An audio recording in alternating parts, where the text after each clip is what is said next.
good evening. I would like to thank AIS committee to giving me this opportunity. By the time they load, I will give some introduction about PC. Okay. It's not coming here. This one? No, you go next. Is this your presentation? No. Sir, I am not sealed to. Yeah, just this one. It is Yeah. not coming here. Use the other one. Yeah. Use the other one.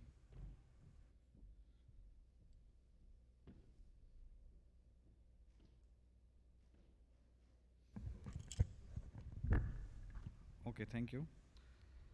So PCR is one of the most serious and the feared complication of cataract surgery. If it is not properly managed, it can adversely impact the outcome of surgery. So why there is so much of fear about PCR? Because the vitreous is gel-like and it is clean. You cannot see whether the vitreous is there in the AC while you are doing cataract surgery. So how will you manage a PCR case? So there are 7 steps you can manage a PCR. The first step is early PCR suspicion. If you are able to suspect that there is a PCR, you can manage the case. The second step is CPR. CPR means, C means calm, calm yourself. Don't come out of the eye. P is plan, plan your next steps. Restart means plan your, you get all the instruments, train you, give the staff training, and then you restart the surgery and once the PCR has happened. The third step is testing for the vitreous in the AC. Next, a good bimanual anterior vitrectomy. After doing good bimanual anterior vitrectomy, then you assess the situation, whether you can put the IL or better to leave it aphakic rather than placing an IL in a tilted fashion or it going to drop in the next day. Next important is that closing the case. Closing the case is very important because you don't want any infection in that eye, so you have to good intracameral antibiotics and suture all the incision. And least not the most, in the last, the post-operative management. So we'll discuss each step in detail. The first step is early PCR suspicion. Why it is important? If you suspect early, there will be no extension of the PCR size. You can prevent nucleus drop. You can prevent vitreous prolapse. PCR doesn't mean vitreous prolapse. PCR means there is a tear. It may or may not be associated with the prolapse of vitreous in the AC. So how will you recognize it? There is a very different type of signs. One is the pupillary snap sign. Other is the asymmetric deepening of the anterior chamber. Now you are seeing the nucleus is not in a horizontal position, it is getting tilted. Third, the most important is loss of followability. Whatever you were doing earlier, now it is not happening. Initially you were able to dial the nucleus, now you are not able to dial it. Initially you are able to trench it, you are not able to trench it. Initially you are able to make a occlusion, now there is no occlusion happening. So initially you are able to do the cortex aspiration, now you are not able to do it. It means you have lost the followability. And that means there is a PCR and the vitreous has come. Next thing is while you're doing cortex aspiration, if you are seeing a red reflex in the area, it has become more brighter than the surrounding area. It means there is a PCR. And the next important sign is pupillary peaking. Step 2, calm yourself. Don't come out of the eyes suddenly. Remove your the instrument from your left hand.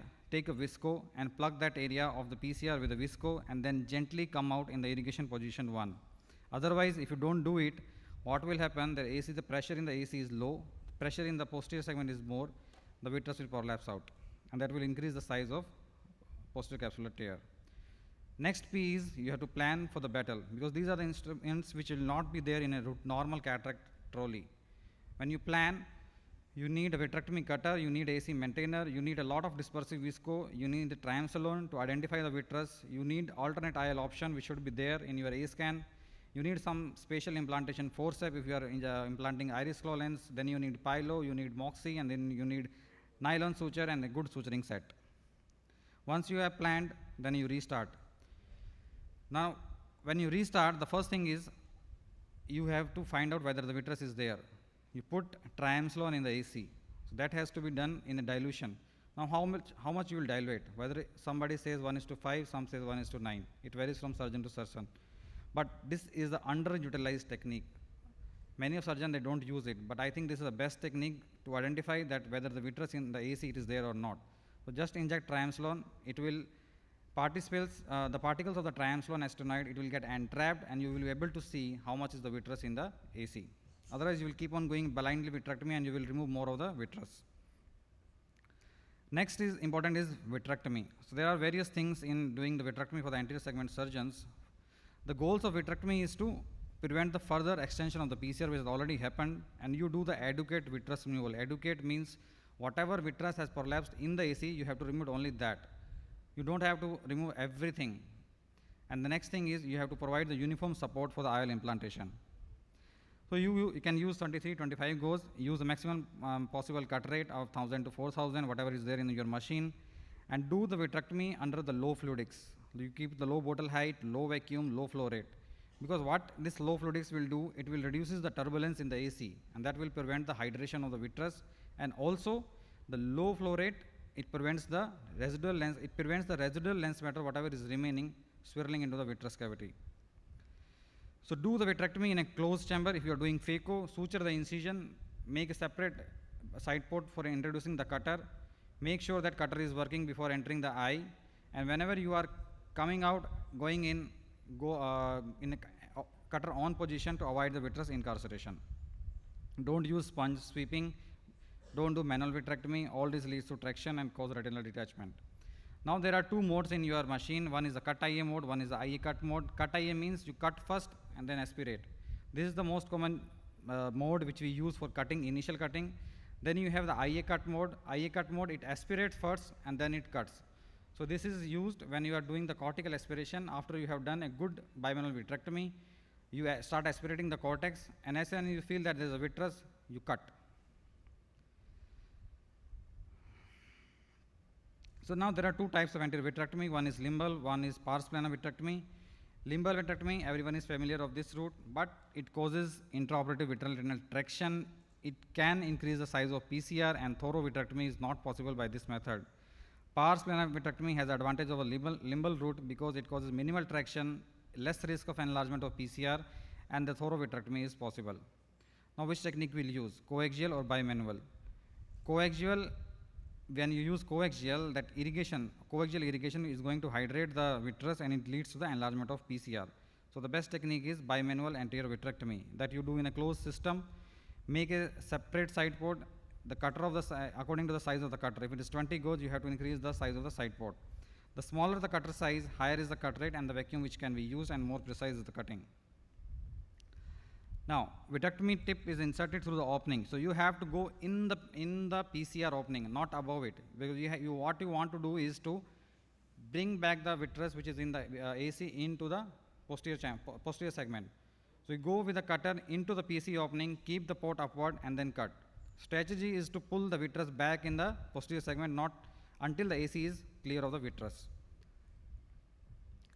Now once a good bimanual vitrectomy is done, then you reassess whether you are able to provide the lens implantation, or you can do the lens implantation or not. So how can you do it? You can gently retract the iris with the Sinski and see what is the how much is the support you have. Now if it is inadequate, better to keep it aphakic, or you can put ACIL, or you can put iris glow. If it is adequate, then you have to look what is the size of PCR, what is the site of PCR. If the PCR is central and is very small, you can convert it into posterior continuous curvilinear capsular axis, and you can put a single piece IOL in the bag. But if the PCR is large, then you have to put the 3-piece IOL in the sulcus, and you can do optic capture for the better stability. This, if you are putting the same the IOL power in the sulcus, you have to reduce it with the help of this rule of 9. And the next important step which we should do, that closing the case is very important. Whenever you have a PCR, the closing the case becomes very important. Do the adequate removal of the residual OVD. Again test the vitreous, whether there is vitreous in the AC. Again you can inject triamcinolone and see. Then put pilocarpine, inject intracameral antibiotic and suture all the incision. 7th step is the post-operative management, which has 4 I. The first I is inform the patient. Whatever has happened, inform everything that this has happened and what you have done, which IOL you have implanted. Next I is post-op is inflammation control. You have to control the inflammation with the aggressive NSAIDs plus steroids. That patient needs a longer dose. Normally we use steroid for one month. Maybe this patient may require for 2 months to 3 months. You have to use topical NSAIDs to prevent the CME. Next I is intraocular pressure control. These patients usually they have in initial 1 week, 2 week the increased IOP, so you have to put it on AGMs, oral or topical. And the next I is infection. So you have to give a topical antibiotic for a longer period of time this patient. So informing the patient, inflammation control, IOP control and the infection control. And do the good fundus examination at 1 month and the 2 month visit. So now, just we'll see the case scenario. The most common indication is the PCR. It happens when you are removing the cortex removal or when you are doing the last nuclear fragment. Less common it happens during hydrodissection or while sculpting, and rarely it can happen while implanting or dialing the IOLs. So this is a case of posterior polar cataract. Once the epinucleus sheet was removed,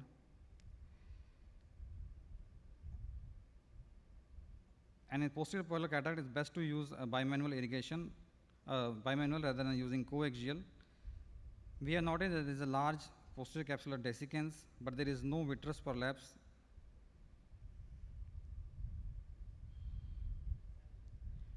But still in that area, so what was not done is staining in this surgery. So still in that area, a bimanual vitrectomy was done, and since that PCR was central and very small size, foldable lens was placed in the bag. Another case of 57-year-old male, left eye pseudophakia 13 years ago, right eye is posterior polar cataract. Okay, there is some mix up. So this is another case, 72-year-old, planned for left eye phaco. So in this case, most of the nucleus has been removed, and while removing the last piece,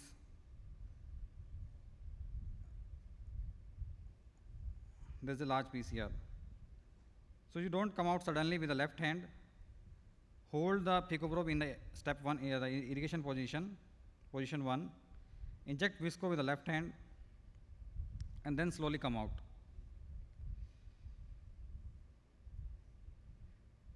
And then you start your bimanual vitrectomy, and then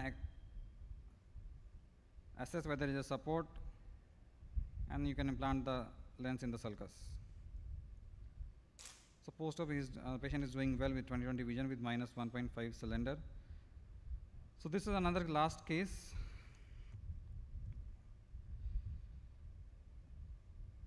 So in this case, during the initial part of the phaco, the surgeon noticed that there is a large PCR in the periphery. So when you have a PCR in the early stage of your phaco, it's best to convert into SICS, as sir told earlier. It's not a good idea to continue phaco. You will have increased risk of nucleus drop.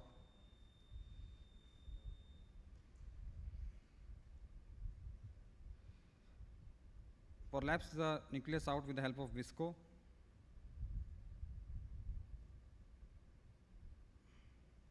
Do good bimanual vitrectomy and see how much is the support, capsular zonular support you have, and the lens was implanted in the sulcus.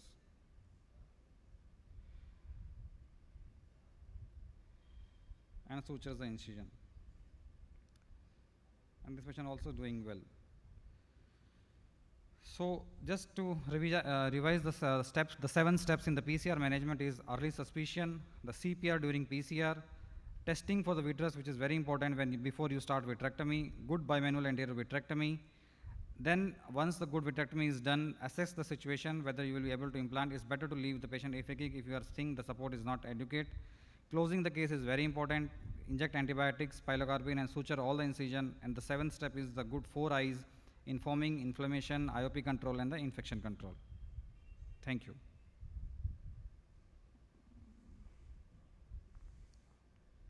Thank you, Dr. Rohit, for a very, very comprehensive take on PCR management.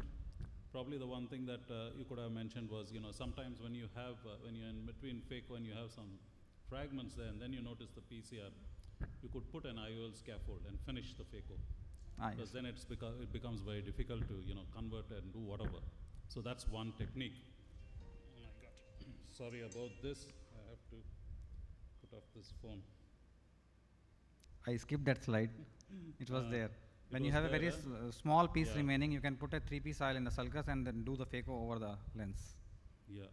So that is one option. Then he has also mentioned about the triamcinolone. That's good. The other option that you can do is if you have an endoilluminator, place it at the limbus, and you can highlight the vitreous that way also. Put off your microscope light. That is another way. In case you don't want, if you're worried about putting the triamcinolone, that is the other way you can do it. There are other visual clues that you can get, but these are essentially both the methods, and he has described them well. And the important take-home message is that I don't know, I see many surgeons operating without knowing the parameters of the vitrectomy. You know, and many surgeons do not test they may be, because all phaco machines have an anterior vitrectomy, so you can't say before it used to be, oh, they don't have a vitrectomy machine, but you have a vitrectomy machine. The biggest problem is neither you nor your staff are trained in how to connect the vitrectomy machine. At that time, you are figuring out which tube goes where. So that's very important. You always have to have a drill in place, and you have to check whether it's working. Many times you'll take and you'll find the cutter is not cutting. So, you know, these are very common mistakes these are lifesavers actually. But if you don't do a good vitrectomy, very difficult to manage the case. Very, very difficult to manage the case. And he has brought out everything. I'm just, you know, reiterating it. I'm not saying anything new. So, very well done.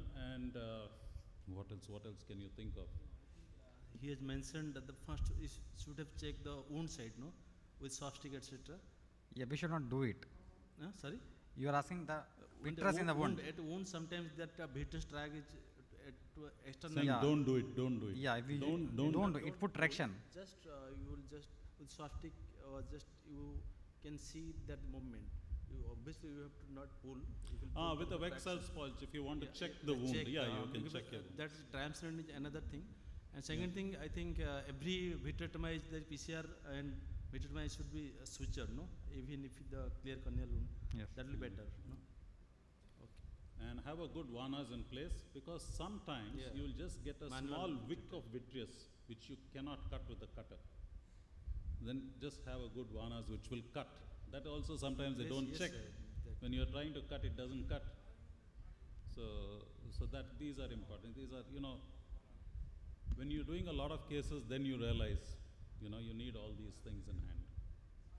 So anything from the audience, please. This is a very important topic. This is what you are always scared of. So, Yeah, I think it was a very good talk. He covered all. And sometimes we encounter doctors who manage the PC rent and they leave away a lot of cortex. That's one other situation. that's so I not a good suggest situation, not at all a good situation. so it's better you once you notice a rent, you try to do the cortex aspiration with Simcoe and then do a vitrectomy so that you know there's no other much cortex left. Then you do a vitrectomy thoroughly and then plan to place the intraocular lens. And yeah, you can use a cyclospatula also to check whether there's any vitreous or not. So you do a wick, with the wick you just cut it. With the cyclospatula through the side port you just sweep and then find. And then you collect the vitreous into the center of the pupil and then you do vitrectomy. Sometimes you do keep on doing vitrectomy, it doesn't really help because you have to really collect all the vitreous in the center and then try to do the vitrectomy in the base so that it finishes quickly. Sir, ideally the spatula should not be used ideally because it causes traction. Yeah. If there is a, like if you are saying the vitreous is in the periphery, it will cause pupillary peaking. So you go with the cutter in the pupillary area where you are seeking the peaking. If you make a cut there, vitreous will get cut and you can aspirate it out. Okay. Sometimes I notice it doesn't No, cut. the when- cutter may not cut. So what you do, as he said, is the peaking. You put your vanas there and cut it there. Yeah, one has Or you can use micro scissor also. Huh? Peaking. Yeah. If there is the nucleus is large, the pupil is mid dilated, you not always peak. People are peaking. The will be other there. thing that he brought out about the cortex, sometimes you may get a nucleus drop and you're planning to send it to the retinal surgeon. Please do a proper cleanup before you send it to the retinal surgeon, because by the time he goes to the retinal surgeon, there'll be so much inflammation from the cortex, or the pressure will go up like anything, and it will delay the surgery. So you have to do the proper cleanup. So it's your job as an anterior segment. Clean up the cortex as much as you can. Take it out. Do the vitrectomy, do the thing. Clean up the anterior segment. Don't send the whole thing to the posterior segment surgeon. It's very difficult for them also to manage. So it's better to do it at that stage. Because nucleus drop is not an issue. The issue is providing them a good view with a clear Yeah. cornea so that they can handle the case. I think using a pupil expanders, Yeah. it's also important. You know where is the PC rent and you can visualize things clearly. You can use iris hooks, see what is inside, and then plan the surgery accordingly. And one other case, I mean, the difficult phaco cases you showed me, so the brown cataract. Yeah. So as said, I think age is one important factor which you should think. A patient really is over 70, 80, has a wrinkled skin and everything is very difficult to even walk into the OT. Yeah. So mostly plan for SICS, but if he looks for phaco, you try phaco. But what I noticed is once you put capsule hooks for those patients as a precautionary step, you just use capsule hooks, hold the bag, and then do phaco. It lands up safely. Then Oh yes. Then- Even when you get unanticipated subluxations of the lens, many times you see the lens is subluxated. You didn't notice it preoperatively. What I usually do after hydrodissection, I'll put in a CTR and I'll put in iris hooks, not necessarily capsular hooks, to the rexus margin. So you have both horizontal stability and you have vertical stability. So basically you're pulling up a sac. So when you're pulling up the sac, it's very stable. It will become like a normal case. You can rotate the nucleus, you can fracture the nucleus, very easy. But you have to do this. If you keep delaying those steps, and then the zonules keep coming towards your phaco probe, then it's too late. thank you. Thank you, sir. Thank you so much. Thank you. Hey, please, you have a question. Go ahead. Sorry, I didn't notice. So unfortunately, after doing everything also, if we'll end up having a vitreous tag at the pupil, so how do we manage that with YAG? What are the settings? Can we remove that with the YAG laser, or do we Oh, yes, again you have can. to go out? So what are the settings, and do we have to, like the regular YAG Regular capsulotomy? YAG. I always use single pulse. I go with the lowest possible Lowest power possible. that is going. So the clue is, don't see the tag is from the pupil here, right? Yes. So you hit it near the pupil. Oh. Don't try to hit it somewhere in the center. It's very difficult to focus on it. Yeah, okay. So hit it where it's peaking. There you hit it. It will Okay. release. But if there is a blob, it is better to go in and again clear it. Oh yes, you can't do that with the YAG, isn't it? Yes. You'll have to do a vitrectomy, proper vitrectomy. Thank you, sir. So even my question is similar to that. What if the small vitreous tag gets attached to the endothelium? It's difficult to do aspiration towards near the endothelium because there are chances for DMD also, and we can't even cut with Vanus. So any other? No. You're saying the vitreous Be is coming clear. from somewhere to the endothelium, right? Yes, sir. Vitreous So- has come. So it and is somewhere near the pupil, right? We did vitrectomy, and the vitreous from the pupillary axis and behind the pupil also got cleared, sir. But still, some fibers are got attached to like endothelium. You mean some free vitreous? Yes, sir.